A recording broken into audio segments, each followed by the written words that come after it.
On dirait que j'ai un patch sur le nez comme les influenceurs TikTok pour mieux respirer. Bon, la vérité, juste un gros bouton. C'est mieux comme ça, croyez-moi.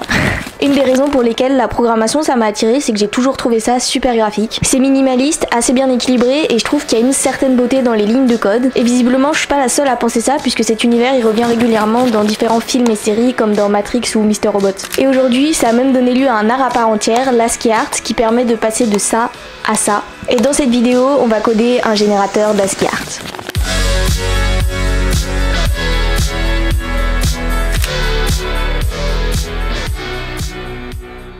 Mais du coup, l'ASCII Art, c'est quoi? C'est une technique de design graphique qui permet de représenter une image à l'aide des caractères de la table ASCII. Et pour grossir vraiment le trait, la table ASCII, c'est l'ensemble des caractères que tu peux retrouver sur ton clavier d'ordinateur. À la base, l'ASCII Art, ça vient pas nécessairement de l'informatique, puisqu'on retrouve des variantes de cette technique-là bien avant l'invention des premiers ordinateurs. Par exemple, on l'a retrouvé dans des ouvrages, dans des poèmes, ou encore à travers l'impression. Mais c'est vraiment avec l'arrivée des premiers ordinateurs grand public que l'ASCII Art a pris son envol.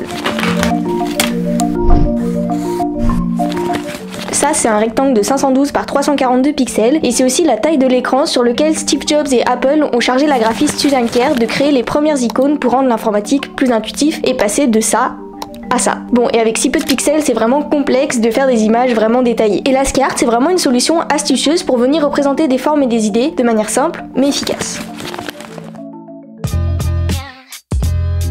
Le but du projet, ça va être de créer un site internet sur lequel on va pouvoir uploader une image et la transformer en ASCII Art. Bon, l'idée c'est que le site il soit dynamique, donc qu'on puisse venir ajuster certains paramètres, comme la taille de la police, la densité, donc c'est-à-dire le nombre de caractères, ou encore la couleur globale de l'image et du background. Au début, j'avais prévu de faire ça sur Python, et pour être 100% transparente avec vous, j'ai même codé une première version sur Python. Ça, c'est la première interface que j'ai obtenue grâce à Python. Comme tu peux le voir, ça give rien du tout, c'est vraiment moche, on dirait que ça sort d'il y a 20 ans, et je me suis rapidement dit que si je voulais avoir un truc potable et beau avec Python, ça allait demander beaucoup trop d'efforts. Du coup, j'ai abandonné Python et je me suis tournée vers un framework que je maîtrise mieux. À force, vous commencez à le connaître, c'est React. Donc React qui est basé sur du JavaScript et qui laisse une plus grande liberté pour le graphisme. Par contre, je voulais tester une nouvelle manière de faire du CSS, donc c'est toute la partie design du site internet. Et pour ça, j'ai utilisé Tailwind, qui est un framework de CSS qui permet d'écrire directement le style de notre site internet dans les balises HTML au lieu de le faire dans un fichier à part.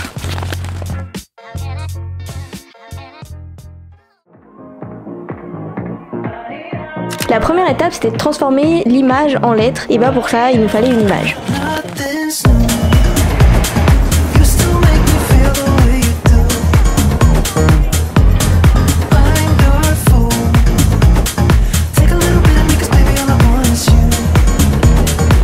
Bon, et quoi de mieux comme peinture et comme image que la Joconde. Bon, j'avoue, j'avais une réservation pour 17h30 pour la montrer en vrai, mais là il y a au moins 2 heures de queue et j'ai un peu la flemme de faire tout ça pour un plan. Donc bon, on va prendre une image d'internet, ce sera très bien. Ce qu'il faut comprendre, c'est qu'une image, c'est ni plus ni moins qu'un tableau de pixels et chaque pixel a une couleur. Bon, et maintenant l'idée, ça va être d'associer à chaque pixel une lettre. Et ce sur quoi on va jouer, c'est que tous les caractères de la table ASCII n'occupent pas le même espace. Ce que je veux dire par là, c'est qu'à taille de police égale, et bah un point, il y aura beaucoup plus de blanc autour qu'un A par exemple. Et pour gérer ça, j'ai codé un petit script qui vient calculer l'espace occupé par chaque caractère de la table ASCII et les trier du plus léger au plus lourd visuellement. Bon, et maintenant l'idée ça va vraiment être de jouer sur ça. Plus un pixel va être foncé, plus on va lui associer une lettre qui prend l'espace et inversement. Et avant de continuer, je pense qu'un petit rappel de tes cours de physique du lycée s'impose. Chaque couleur de la palette graphique est composée de rouge, de vert et de bleu, les fameux RGB. Et en gros, chaque teinte peut être définie à travers 3 nombres qui représentent respectivement les quantités de couleurs de rouge, de vert et de bleu. Et en JavaScript, c'est assez cool parce qu'il y a une fonction qui nous permet de récupérer exactement ces 3 valeurs-là pour chaque pixel. Et maintenant, en faisant la moyenne de ces 3 valeurs-là, on va pouvoir obtenir la luminosité de chaque pixel. Plus cette moyenne est élevée, plus notre pixel sera foncé, et inversement, plus cette moyenne est basse, plus notre pixel sera clair. Et maintenant, en faisant un petit produit en croix, on va pouvoir associer à chaque pixel une lettre en fonction de sa luminosité. Et c'est comme ça qu'on obtient notre tableau de lettres qui représente l'ensemble des pixels de notre image.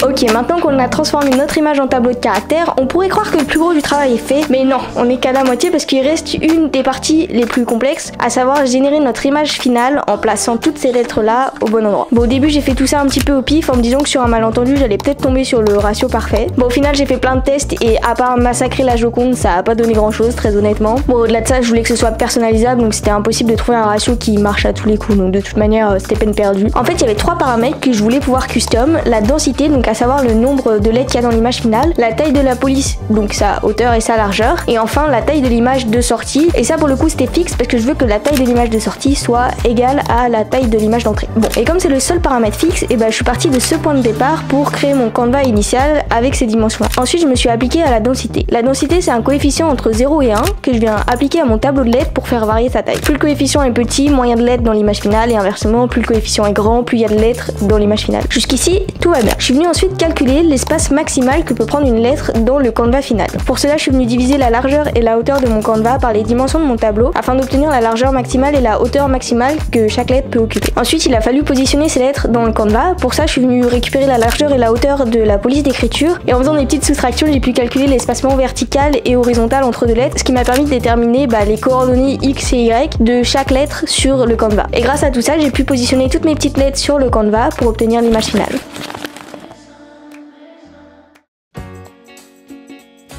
Ok, donc c'est maintenant l'heure de passer à une petite démonstration. Je vais lancer le serveur, hop.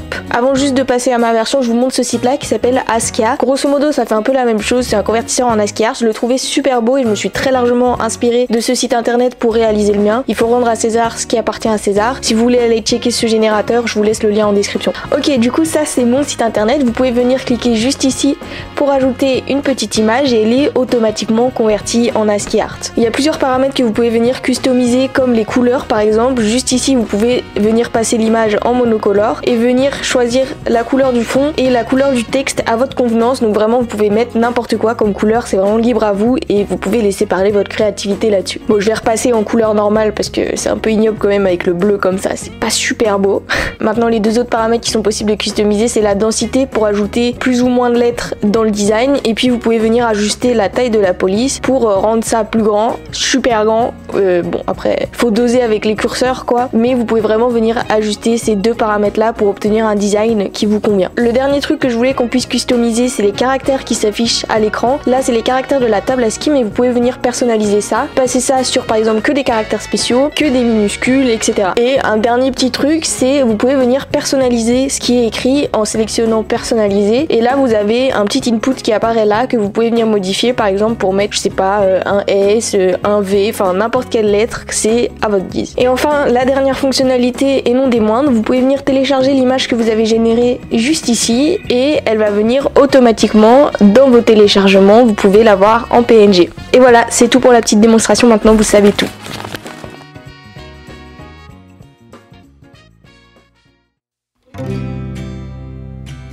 Voilà, c'est tout pour ce petit projet. Merci beaucoup d'être resté jusque là, j'espère que ça vous aura plu. Bon, j'ai un peu fait le rat, j'ai eu la flemme de payer un nom de domaine pour vous mettre le site en ligne. En revanche, si vous voulez le tester, je vous laisse le repo GitHub en description, comme ça libre à vous d'aller tester tout ça sur votre ordinateur. En attendant, un grand merci d'être là, je vous dis à la prochaine pour de nouvelles vidéos. Ciao.